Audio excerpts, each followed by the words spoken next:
perspektif kita kan kalau anak-anak kan Iya, kotor iya, apa iya. segala macam. Nah, saya ngambilnya yang saya masih ingat ketika awal saya ngajar itu keringat saya segede-gede jagung gitu ya. Iya.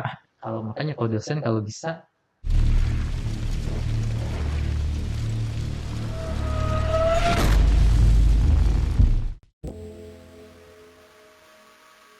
Halo Sobat Keilmuan, kembali lagi pada acara podcast prestasi di mana kita akan membahas atau mengulas kisah-kisah inspiratif dari sosok-sosok yang bisa dikatakan telah mengukir prestasi di dunia akademik, khususnya dunia perkuliahan. Nah, kami atau kita kedatangan tamu yang spesial di mana tamu kita itu berbeda dari episode-episode yang sebelumnya. Nah, kita kedatangan tamu yang langka lah kita bisa undangnya itu beliau merupakan menjawab status sebagai dosen. Nah, sebelumnya kan kita kan mahasiswa. Nah, kita berhasil mengundang seorang dosen di mana kita akan mengulis atau mengulik secara mendalam tentang bagaimana sih perjalanan atau meniti pendidikannya selama di dunia akademik ini. Nah, sebelumnya saya ucapkan terima kasih ya Pak telah meluangkan waktunya untuk berbincang-bincang atau berdiskusi seputar akademik ini. Selamat datang Bapak. Beliau merupakan ini ya bagi teman-teman yang belum tahu, beliau itu merupakan dosen nutrisi ya Pak. Betul. Nama beliau adalah Dr. Tri Rahmanto Prihambodo. Beliau ini dapat dikatakan dibandingkan dosen-dosen Fakultas Peternakan itu cukup muda. Mungkin begitu saja ya dari perkenalan singkat dari kami, dari saya. Untuk penjelasan lebih lanjut mungkin dari Bapak bisa menceritakan gimana sih Pak perjalanan Bapak dari mulai pertama kali masuk kuliahan, S1, S2, S3 hingga sampai sekarang menjadi dosen seperti apa? Oke, ya, selamat pagi, siang, sore, malam intinya seperti itu Ya. ya. Jadi tadi ini sudah dikenalkan sama Ari ya.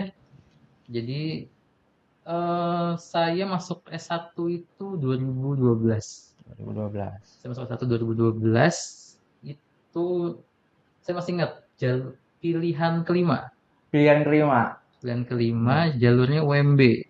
UMB itu berarti setara Jadi dengan dia itu setelah kalau dulu namanya SNPTN tulis. Dulu kan hmm, kalau sekarang kan apa ya? Saya lupa sekarang bahasanya. Tapi dulu ada SNPTN undangan, ada SNMPTN tulis. Nah, hmm, saya yang tulis itu. Tapi setelah tulis nggak lolos. Terus ternyata setelah SNPTN tulis itu ada UMB. Ternyata sebelum UMB pun masih ada tes-tes lain, tapi mungkin itu saya tetap nggak dengar lah. hmm, Pokoknya intinya itu UMB itu sebelum mandiri, tapi setelah dari ujian. ujian yang tulis. Jadi saya daftar di situ pilihan kelima, Pilihan kelima. dan pilihan yang sebenarnya tidak dipilih, gitu ya. Oke. Saya nggak apa namanya tidak ada kepikiran gitu, kepikiran Ya. saya peternakan deh gitu. Jadi karena tangga saya bilang, dah ambil peternakan aja keterima kok pasti gitu Oh kan. iya. Sisanya pas itu saya udah milih segala macam. Saya dari SNPTN undangan tulis saya milihnya selalu teknik, teknik, Teknik. teknik, teknik gitu ya. Daftar segala macam. Pas UMB juga pilihan pertama, keduanya kalau nggak salah teknik juga. Hmm. Tapi mungkin ya karena ya baik lagi mungkin arah jalurnya udah ke sini jadi sambil UMB. Hmm. Oke, jadi ternyata dari Bapak sendiri itu, karena banyak juga Pak dari narasumber-narasumber kita tuh emang ternakan itu ya diakhirkan lah second choice istilahnya gitu. Ya makanya Nah, saya selalu bilang kalau misalnya lagi PKM gitu ya, ya, ada yang kecelakaan itu hampir ya mungkin 70% pasti kecelakaan iya, iya. gitu ya. Kecelakaan dalam artian kecelakaan salah milih dan lain Ya, sebagainya. mungkin kan dari Bapak tuh ternyata emang urutan kelima ya Pak. Nah, Ya. karena banyak dari mahasiswa kita tuh waktu awal-awal khususnya mahasiswa baru tuh Hmm. pilihan pertama apa nggak terima pilihan pertama atau pilihan kelima ini ternyata tuh kayak malas gitu menjalani Ya. kuliahnya. Dari Bapak itu gimana Pak selama kuliahan? eh Kalau males sih enggak ya, tapi Hmm. saya tuh dulu tuh selalu kemakan kayak yang saya nggak suka. Hmm. Dalam artian saya kayak pas SMA saya nggak suka IPA IPA. karena apa namanya? Enggak, saya SMA IPA tapi nggak suka biologi. Hmm. Karena kan hafalannya Ya banyak banyak ya. segala macam. Oh, saya nggak suka IPS ternyata. Saya nggak suka IPS karena kan Hmm. hafalannya ya sejarah, geografi itu kan hafalan semua bukan yang secara teknis bisa kita apa namanya logikakan gitu dalam Ya. artian apa namanya ya pokoknya harus hafalan lah. apalagi kalau misalnya sudah dengar kata-kata ilmiah segala macam itu kan Hmm. saya sudah angkat tangan gitu ya. Hmm. Biologi saya bahkan dulu sama zaman SMA kayaknya lebih sering remedialnya daripada Iya. losnya gitu ya. Terus masuk ke akhirnya peternakan yang pure itu biologi gitu Biologi. ya, Ya. karena paling matematikanya hanya sekian persen, 5 sampai 10%. Hmm. Di situ saya juga apa namanya, ya udah awalnya saya mungkin seperti kebanyakan mahasiswa peternakan, kita coba lagi di SBMPTN tahun Ya. depan gitu ya. Tapi mungkin pada saat itu saya sudah kelanjur apa ya, ya sudah banyak kegiatan, terus Hmm. semester 2 kan sudah ikut ini, ikut itu segala Hmm. macam gitu kan. Jadi ya udah akhirnya nggak kepegang apa namanya untuk tes-tes segala macam. Hmm. Kebetulan orang tua saya, khususnya ibu saya juga termasuk di bidang peternakan. Hmm. Jadi dan beberapa saudara saya juga ada di bidang peternakan. Terus dia dikasih insight-insight kalau peternakan nanti bisa seperti ini, itu dan lain Hmm. sebagainya. Ya udah akhirnya bablas terus Hmm. seperti itu. Oke, berarti karena emang dari zaman Bapak juga emang terlalu udah semester 1 semester 2 tuh udah sibuk ya Pak kegiatannya itu? Kalau Atau satu gimana? kan pasti kayak apa ada eh, ikut apa kegiatan-kegiatan penerimaan UKM Oh ya ya. apa Oh ya segala kayak sosialisasi macam gitu ya Pak? tuh. Terus semester 2 kan sudah mulai ada apa namanya, ya ada kegiatan-kegiatan lain gitu kan. Hmm. Jadi apa namanya, ya sudah gak kepegang apa kan, ya baru pertama kali apa namanya, semacam laporan. Ya, Laporan itu kan tulis tangan. ya, ya. Ya dulu semester 1 ya kaget, maksudnya kita nulis tangan Banyak. padahal komputer Komputer segala ada. macam sudah ada. Mungkin ya itu alasan sih, cuman akhirnya ya udahlah lanjut aja di Hmm. peternakan. Jadi walaupun emang belum apa bukan pilihan pertama tapi tetap coba aja lanjutin aja gitu ya Pak. Nanti Betul. pasti di ujungnya pasti ada sesuatu yang kita belum tahu itu hikmahnya gitu. Ya sebetulnya memang karena ada insight lainnya juga Insight maksudnya lain. kayak Mungkin kayak dari insight-nya itu kayak gimana Pak? Dan wah ternyata ada ternyata seperti ini. Gitu. jadi kalau perspektif kita kan kalau peternakan tuh Iya, kotor iya, apa iya. segala macam. Nah saya ngambilnya yang saya juga nggak yang nggak pengen yang maksudnya apa yang kandang, nggak Hmm. mau pegang yang kayak apa namanya repro kan juga Iya, iya, iya. termasuk meskipun dia banyaknya di lab tapi juga termasuk apa namanya ya tetap turun Iya. kandang gitu kan. Nah, makanya saya ngambilnya Bersih nutrisi. ya. Ya meskipun nutrisi akhirnya ya ada feses dan segala juga, cuman memang itu bisa lah dikerjakan yang lain Makan ya. gitu. Tapi lebih ke nah makanya saya pas kuliah itu lebih fokusnya di makan dan nutrisi Hmm. itu. Jadi emang apa ya banyak stigma tentang peternakan tuh kotor-kotoran tapi emang nggak cuman itu doang ya kotoran itu ada juga yang misalkan dari pakan nutrisi buat bahan pakan itu lebih jarang kandangnya ya Pak. Mhm. Oke. Sebetulnya kalau nutrisi pasti ya kandang-kandang juga, Hmm. cuman tidak 100% ya harus di kandang apa lain sebagainya. Hmm. Jadi ada sisi labnya, ada lebih banyak ada juga sisi di kandang. Oke. Oke, mungkin dari selama Bapak menjalani kuliah ya, terutama di Hmm. S1 itu Hmm. tantangan atau rintangan terbesar Bapak untuk menyelesaikan studi S1 itu seperti apa Pak? Kalau tantangan dalam artian apa nih kira-kira nih? Kayak apakah laporan praktikumnya susah atau ketemu dosennya susah atau gimana Pak? Zaman saya dulu bahkan itu ya, zaman saya dulu apa namanya belum ada ya mungkin sudah ada WhatsApp tapi tidak Hmm, apa ya, tidak semasif masif sekarang gitu ya. ya. Kemudian maksudnya dosen pun di WhatsApp sepertinya bukan pilihan utama. Dalam Hmm, artian kalau mau ketemu dosen ya ketemu ya langsung aja secara ketemu. langsung ya. Misalnya, jadi kalau misalkan untuk mata kuliah apakah ada yang apa namanya struggle gitu ya? Ya sebetulnya dibilang nggak ada karena memang kalau Hmm, misalkan ada ya ya apa ya normal lah, normal dalam artian ya ada bentrok misalkan sama pekerjaan lain, bukan kerjaan dulu kan, dulu mungkin saya masih fokus kerja jadi ya mungkin bentroknya sama urusan UKM, ada hmm, urusan apa namanya kegiatan-kegiatan lain, praktikum, hmm. jadi asisten juga Oh dan ya, lain sebagainya. Jadi bentrok-bentrok kegiatan tuh banyak beberapa sih ya. adalah gitu banyak lah. Tapi kalau misalkan struggle dalam artian yang sampai apa namanya dampak banget sih kayaknya enggak ya gitu misalnya Masih bisa dihandle ya Pak. masih bisa dihandle. Yang penting apa namanya? bisa negosiasi sama tanggung jawab aja sih. Katanya sebelumnya Bapak menyebutkan kalau Bapak juga mengikuti UKM, bahkan asisten juga Pak. Mungkin kalau boleh tahu UKM apa yang Bapak ikuti pada saat itu, dan asistennya juga asisten apa Pak? Asisten, saya termasuk yang berapa kali gagal juga daftar asisten. Ya. Saya masih ingat gagalnya biologi, saya daftar biologi gagal, daftar mikrobiologi saya gagal gitu ya, daftar IBP saya gagal, Maghrib saya udah gagal, mungkin itu ya. Setelah itu aja sih yang gagal. Tapi kalau saya asisten biokimia, asisten nutrisi ruminansia, nutrisi non ruminansia, sama aplikasi komputer. Kalau nutrisi ruminansia non ruminansia kan itu sepaket ya, dalam sepaket. Terus juga kebetulan saya lagi jadi penelitian di nutrisi, dan itu pun penelitiannya lab, jadi sangat inline sekali sama penelitiannya. Jadi itu nutrisi nutrum biokim aplikom. Lalu untuk UKM-nya Pak? UKM sebutin nih berarti nih ya, nggak apa-apa, sebutin aja Pak. Nanti besok tiba-tiba ada yang menghubungi saya gitu ya. Saya ikut satu UKM aja pas dulu. Iya. Ketahuan kayaknya. Sudah ketahuan nih kalau misalkan apa namanya asisten itu udah ketahuan nih. Ini UKM apa nih gitu ya.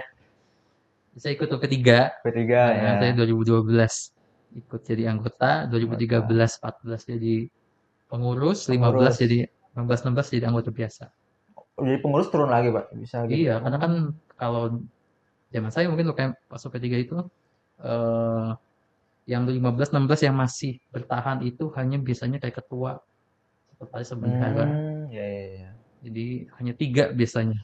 Mungkin 4 atau 5 sama apa bahasanya yang kayak bukan penanggung jawab apa ya, kayak untuk konsultasi, bukan konsultasi sih, apa namanya? Senior gitu ya Pak? Senior tapi masih jabat, masih kuliah tapi konsultan gitu ya, semacam konsultan gitu.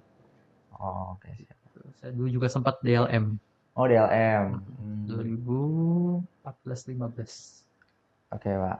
Mungkin kita lanjut ke pembahasan berikutnya mengenai apa ya, menjadi karir dosen Pak. Nah, ini kan Bapak udah menceritakan tentang perjalanan S1-nya Pak. Nah, terus Bapak tuh kepikiran misalkan saya pengen ikut lanjut ke S2 atau bahkan lanjut lagi buat jadi apa? Perjalanan Bapak S2, S3 dulu deh. Perjalanan dari pendidikan Bapak dari S2 ke S3 itu seperti apa sih Pak? Oke. Saya lulus 2016. Ya. 2016 itu saya sempat kerja dulu. Ya semoga tidak ditiru ya, saya kerja 4 bulan aja. 4 bulan.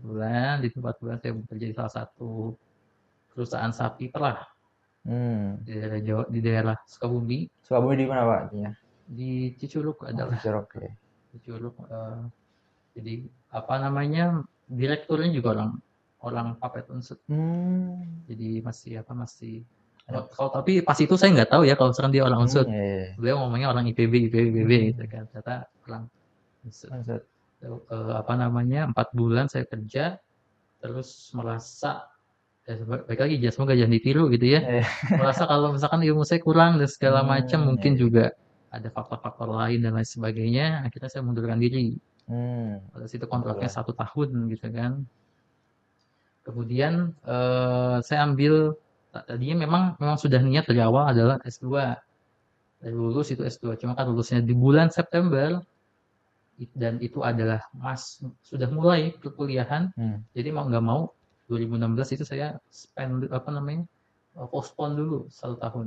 Jadi kerjaannya enggak, jadi ketika postpone itu saya daftar kerja 4 bulan itu. Jadi pas sudah di bulan Juni 2017 itu saya daftar. Nah, karena posisi saya kan aslinya Bogor. Asli Bogor, jadi yaudah IPB aja deh gitu ya. IPB aja. Terus nggak lama ada pengumuman beasiswa PMDSU namanya, program magister menuju doktoral untuk sarjana unggul.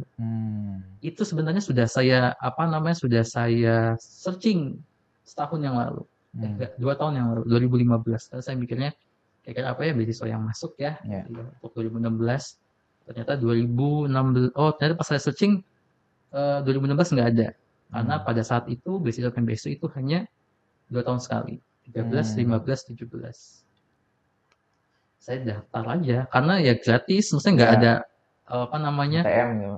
nggak ada HTM dan Iya. segala macam. Saya daftar aja langsung karena syaratnya adalah sudah lolos di IPB-nya atau universitas tujuannya. Hmm. Waktu itu saya lihat-lihat di situ ada salah satu pembimbing saya, ya akhirnya pembimbing gitu ya, Hmm. ada Prof. Nahrawi pada saat itu Hmm. saya daftar. Itu pun apa namanya clueless dalam artian saya nggak tahu tentang PMDSU itu apa. Saya coba untuk Hmm. cari tahu ke orang-orang yang dulu kan Instagram sudah itu ya, Udah sudah apa, mulai. sudah mulai ya. Hmm. Saya cari-cari yang bio-nya PMDSU, PMDSU gitu Iya, ya, iya, iya. terus lihat di Google segala macam yang pakai embel-embel PMDSU. Ada beberapa orang yang saya lihat, saya WhatsApp, saya nggak WhatsApp itu ya, masih email di situ, Hmm. masih email terus nggak apa namanya Nggak dibalas. nggak dibalas sama sekali. Saya mau cari orang unsut juga nggak ada. Hmm. Jadi kalau tidak salah, saya dan teman saya, kebetulan teman saya satu lagi itu adalah dosen di Kesmas apa Gizi ya, saya Hmm. lupa. Itu ternyata dua orang pertama yang PMDSU yang dari Unsur. Oh. Kalau nggak salah, kalau misalkan salah tolong diperbaiki gitu ya. Jadi dua orang itu masuk, tapi nggak kenal sama sekali juga Iya, nggak tahu. gitu. Nah, sih saya masuk, cuma bermodalkan googling. Hmm. Googling dalam artian kira-kira kalau jadi mau diterima atau mau masuk PMDSU gimana ya? Ya. Ada yang katanya pendekatan apa segala macam. Saya pendekatannya hanya satu, lewat email. Nggak kimia. Saya tuliskan di data saya segala macam, kemudian, nah, ketika daftar itu ada mata kuliah, penelitian yang akan dilakukan. Nah, penelitian saya sebetulnya tidak mengarah ke situ, Hmm. tapi poinnya misalnya sama-sama tentang fitokimia. Saya dulu S1-nya tentang fitokimia, tentang saponin. Hmm. Nah, S2-nya ini ada menghubungkan sama apa namanya? Sebenarnya ekstrak silase. Hmm. Kalau silase itu kayak, ya tau lah silase Iya, ya. selasa. Silase kalau misalkan fermentasi itu pasti menghasilkan Di cairan. cairan ya, di cairan. Cairan itu yang saya pakai untuk antibiotik, pengganti antibiotik Pengganti. pada ternak. Hmm. Nah, itu sudah dilakukan, tapi saya mungkin nanti ditambahkan sama kimia. Jadilah campurannya. Saya hanya Hmm. email itu saja, terus nggak, saya juga nggak tahu panah Robi itu yang mana gitu ya, dan segala macam. Saya hanya tahu beliau terkenal lah di peternakan, di dalam artian saya pernah mensitasi namanya ketika Hmm. Iya. saya mahasiswa gitu. Terus ya beliau merespon, jadi terima kasih sudah memilih, nanti kita nunggu saja. Nggak berapa lama, itu mungkin sebulan kali ya, bulan Juli itu ada pengumuman dan alhamdulillah diterima. Hmm. Nah, pas posisi itu saya antara senang sama gak percaya, karena maksudnya ya apa namanya, awalnya pas lihat beasiswa Nggak expect ya. PMDSU, masa sih, Iya, maksudnya ya. sampai S3 gitu ya, maksudnya sampai S3 apa namanya, ya udah akhirnya baru percaya itu ketika daftar ulang. Oh iya benar gitu, Hmm. kalau memang dapat beasiswa PMDS itu. Jadi apa namanya, dapat beasiswa PMDSU 2017, 17. 2017. sampai 2020. Sebenarnya sampai S2-nya lulusnya 2019, tapi karena PMDSU kayak fast track, saya 2018 sambil penelitian, sambil apa namanya, kuliah S3-nya. Jadi saya Hmm. S2 sampai S3 itu 4 Pak. tahun Oh, bareng berarti Pak. bareng. S2, S3. Berarti dua-duanya itu S2, S3-nya di IPB. PB S1-nya di Unsud. Oh. itu. Mungkin kita lanjut lagi ya Pak. Ya. Oke. Nah, kan Bapak mungkin sekarang setelah Bapak meniti karir ya dari S1, S2, S3, sekarang Bapak sebagai dosen yang berprofesi sebagai dosen. Nah, untuk alur atau langkah yang perlu ditempuh itu seperti apa sih Pak, yang perlu dipersiapkan sebagai mahasiswa juga yang ingin nih mulai dari sekarang, dari S1-nya itu pengen bercerita sebagai dosen seperti apa Pak? Oke. Kalau kita jawabnya harus punya ilmu dan segalanya itu Ya, klise ya, misalnya klise dalam hal itu pasti wajib gitu ya. ya, tapi yang perlu adalah kita memfokuskan kira-kira mau keletihan apa. Hmm. Itu akan mempermudah sekali ketika memang kalau kita mau mengarah, misalkan saya mau ke THT, mau segala macam gitu. Ya meskipun nanti pada saat di apa namanya, di sini ketika di kampus itu tergantung dari kebutuhan juga. Ya. Cuma kalau misalkan kita sudah punya basis yang kuat dalam artian, oh saya dari S1, saya ketika aku mahasiswa saya sudah milih saya mau ambil di Pakan dan Nutrisi. Jadi mata kuliah saya pilihan kan dulu ada pilihannya mungkin lebih banyak kali ya daripada yang sekarang. Itu lebih banyak ke nutrisi, pakan dan nutrisinya.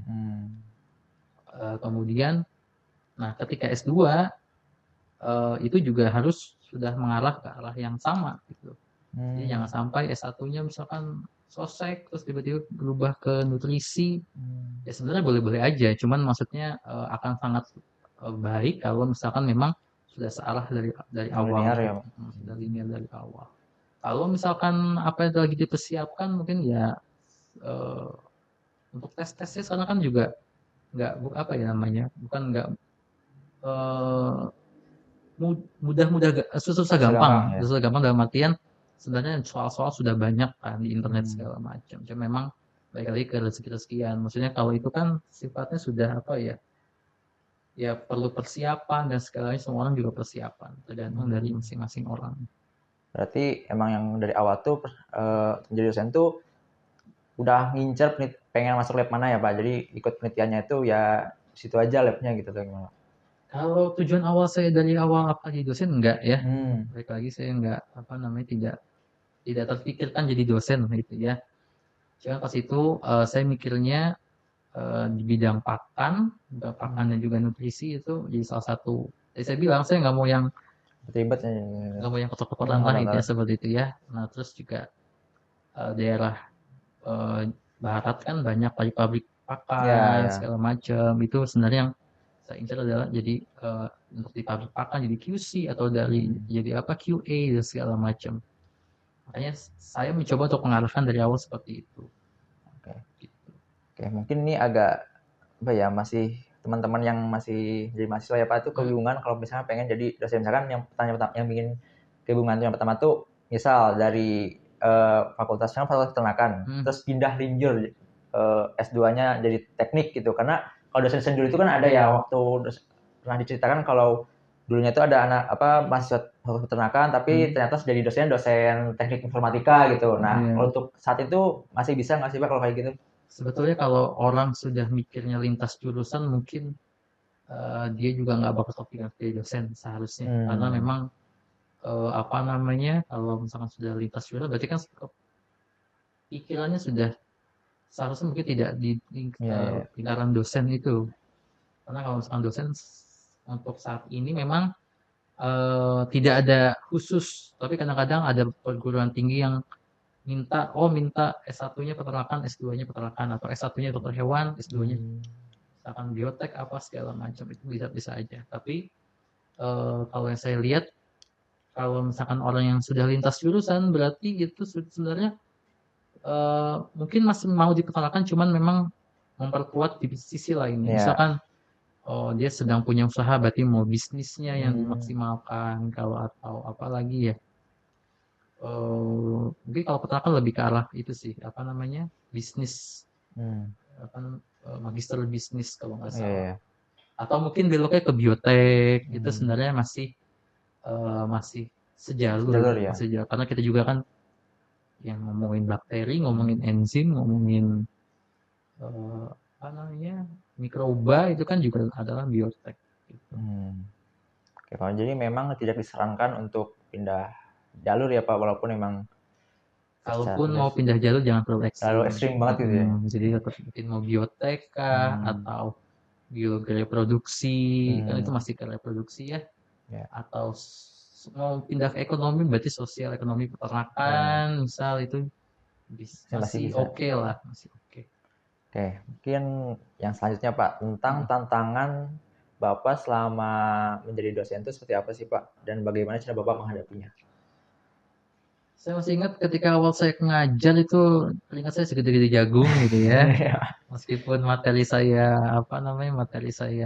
pahami tapi controlling situationnya juga masih apa ya masih ya biasa tipe-tipe dosen-dosen baru gitu ya, tiba-tiba ngajar apalagi sekarang anak-anaknya Udah mulai anak-anak Gen ya, Z ya, itu ya. kan sangat-sangat aktif Ya, ya. gitu ya. Kok kegiatannya banyak sekali, Hmm, kegiatannya sampai di kelas juga masih ada lah ya. kegiatannya. Zaman dulu mungkin saya ya kalau main HP, kemudian apa namanya kerjain laporan di Hmm, kelas gitu ya. Itu sebenarnya kan ya bukan normal, tapi memang dari itu sudah ada. Cuma hmm, kalau sekarang lebih ke arah anak-anaknya lebih aktif lah, lebih hmm. kreatif. Kadang-kadang kreatifnya juga bukan di warna nalar sih, maksudnya kadang-kadang di ya apa ya ada etika dan norma yang akhirnya dia senggol dan Nah, segala macam.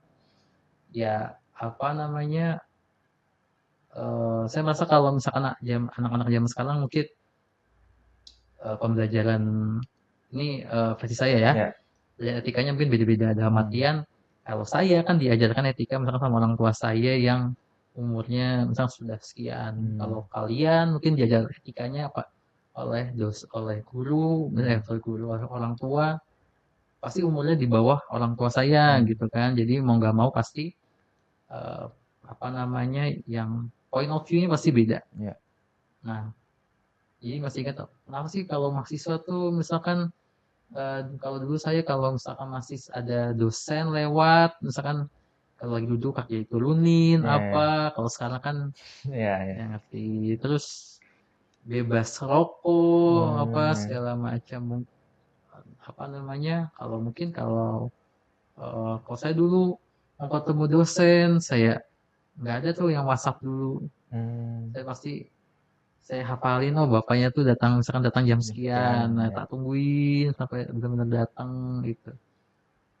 Sesimpel gini, sesimpel kalau misalkan mahasiswa sekarang ya memang kalau kan ada bahasa slang ya, misal kayak eh, kalau saya itu ya mungkin kalau bahasa gaulnya ada gua, Hmm, ada kalau bahasa Banyumasnya inyong apa ya. gitu ya. Nah, kalau bahasa Bakli memang ada saya dan aku. Hmm, Tapi kalau misalkan untuk dosen kayaknya lebih cocok kalau menggunakan saya ya. daripada aku. Kalau saya dulu zaman bahasa Indonesia SMA saya bilang aku tuh kayak keakuan, kayak kesombongan. Jadi kalau misalkan bicara menggunakan saya Hmm, gitu. Jadi itu baik lagi kan, maksudnya apakah pembelajaran itu didapatkan ketika anak-anak sekarang itu apa namanya dapat apa enggak? Gitu. Jadi setiap generasi generasi. pasti ada Ya. perbedaan-perbedaan gitu.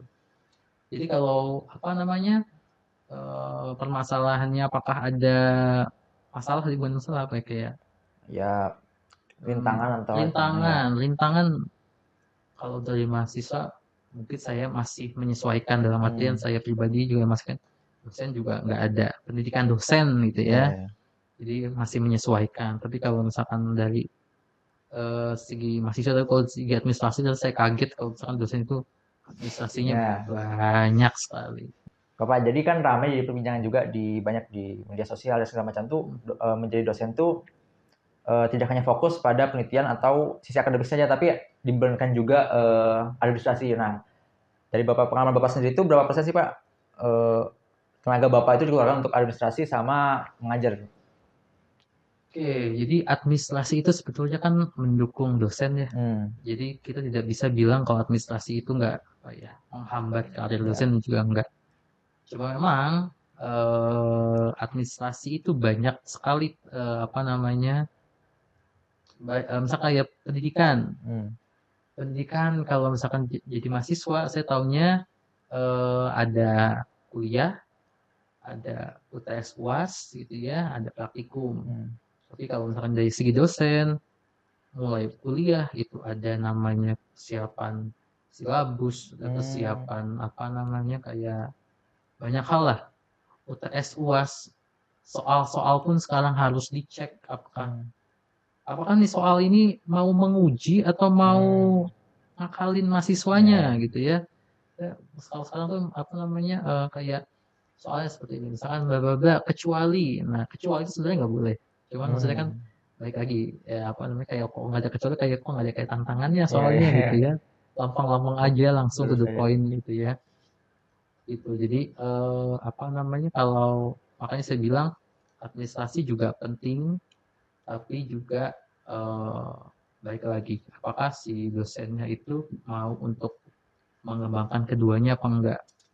Jika ya sebetulnya kalau saya lihat sih hampir sama kayak swasta ya, maksudnya Ya. kalau swasta mau nambah apa ya ya silahkan, tapi apa namanya kerja utamanya tetap harus dijalankan. Karena kalau dosen kan ada 3 perguruan tinggi tuh, ada pengajaran, penelitian, dan pengabdian. Ada orang yang ngurus pengajaran, ada orang yang ngurus penelitian, ada orang yang ngurus pengabdian. Jadi kalau apa namanya dibilang dosen itu akhirnya sih kalau sibuk administrasi, jawabannya iya, tapi saya bilang lagi, maksudnya kalau nggak ada administrasi nggak bakal jalan. Kalian datang ke kampus tiba-tiba misalkan kayak AC rusak atau kursi rusak, itu kan yang ngurus orang administrasi. Kalau dosen kan hanya tahu mengajar, meneliti, ngabdi, itu aja. Jadi kalau misalkan saya sih mengakui kalau misalkan memang administrasi banyak sekali. Cuman memang kalau misalkan administrasi saya rasa memang akan susah untuk kemajuan kampus dan lain sebagainya. Oke Pak, mungkin itu salah satu isu yang pernah viral. Itu ada juga isu lain yang pernah viral bahkan dari generasi milenial atau Gen Z juga.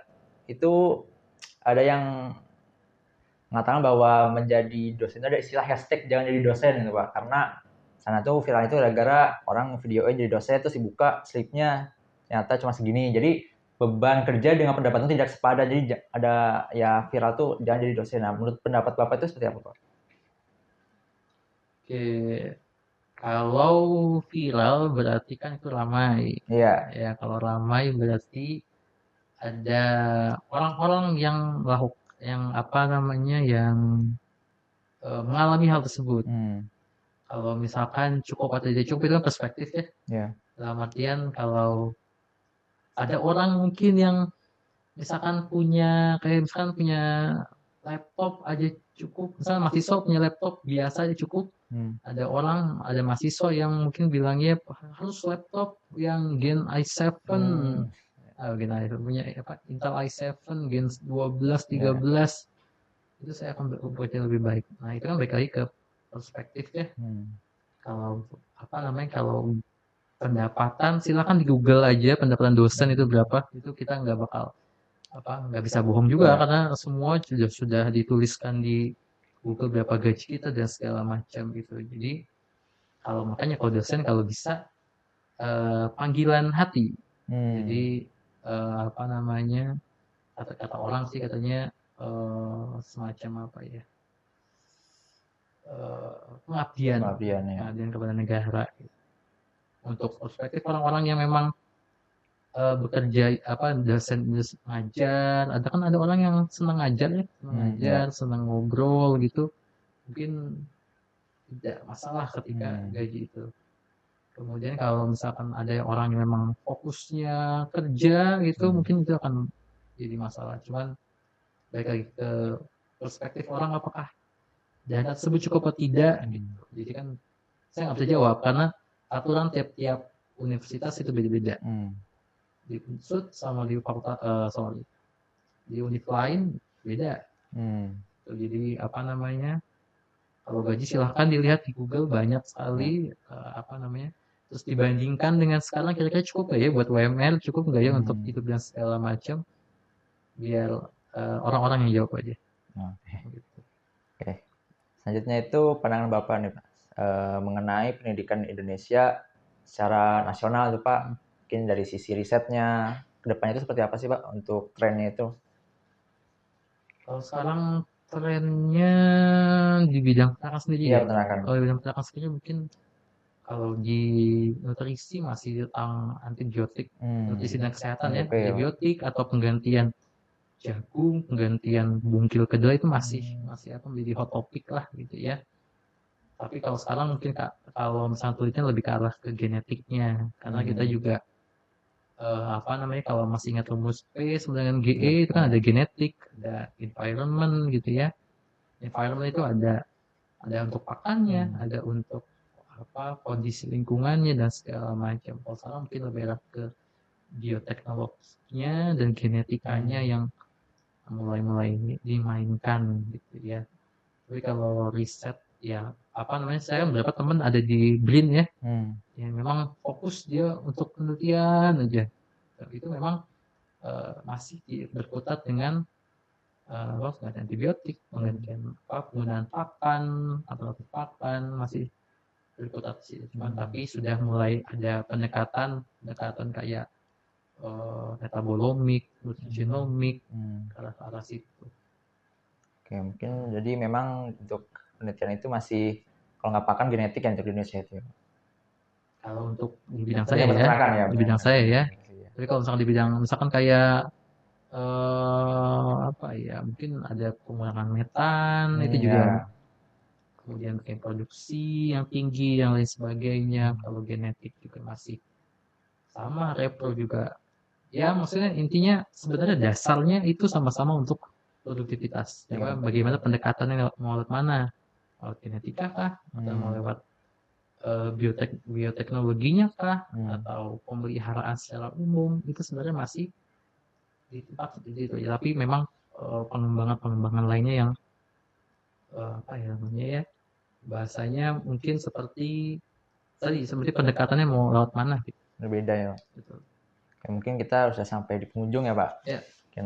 Nah, dari pesan atau Bapak, motivasi Bapak kepada para mahasiswa-mahasiswa yang sedang meniti pendidikan di Fakultas Peternakan, itu seperti apa, dan harapan Bapak ke depannya Bapak itu ingin menjadi apa sih Pak? Oke, harapan untuk saya adalah harapan untuk mahasiswanya. Mahasiswa. Oke, saya sekarang lagi giat untuk nanya ke mahasiswa yang sudah semester akhir, semester 5 gitu ya, masih ada yang kecelakaan nggak, korban kecelakaan gitu ya.